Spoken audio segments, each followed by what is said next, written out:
Tu sais pourquoi les gens qui disent « je suis pas du genre à me mettre en colère » sont souvent les plus explosifs. C'est pas un hasard et c'est fascinant. En psychologie, ça s'appelle la surpression émotionnelle chronique. Quand quelqu'un refoule systématiquement sa colère, il se passe un truc dans le cerveau.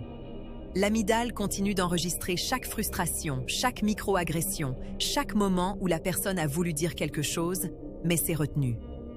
Le problème, c'est que ces émotions ne disparaissent pas. Elles s'accumulent. C'est comme un barrage. L'eau monte millimètre par millimètre, et de l'extérieur, tout a l'air calme. La surface est lisse. Mais en dessous, la pression est énorme. Et un jour, quelqu'un fait un truc anodin, genre renverser un verre d'eau. Et là, c'est l'explosion totale. L'entourage comprend pas. Ils se disent « mais c'est juste un verre d'eau, pourquoi tu réagis comme ça ?» Mais c'est jamais le verre d'eau. C'est les 6 mois de frustration accumulée qui sortent d'un coup. Les chercheurs de l'Université du Texas ont montré que les personnes qui se décrivent comme rarement en colère ont des pics de cortisol beaucoup plus élevés lors de conflits que celles qui expriment régulièrement leur mécontentement. En gros, ceux qui disent « jamais rien » sont biologiquement plus stressés que ceux qui râlent souvent.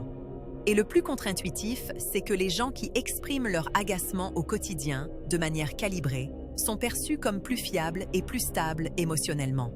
Parce que tu sais où tu en es avec eux. Il n'y a pas de surprise.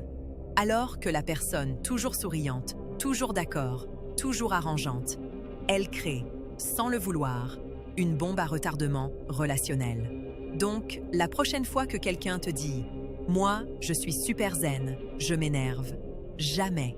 Dis-toi que c'est peut-être pas un signe de maîtrise. C'est peut-être un signe que le barrage est en train de se remplir.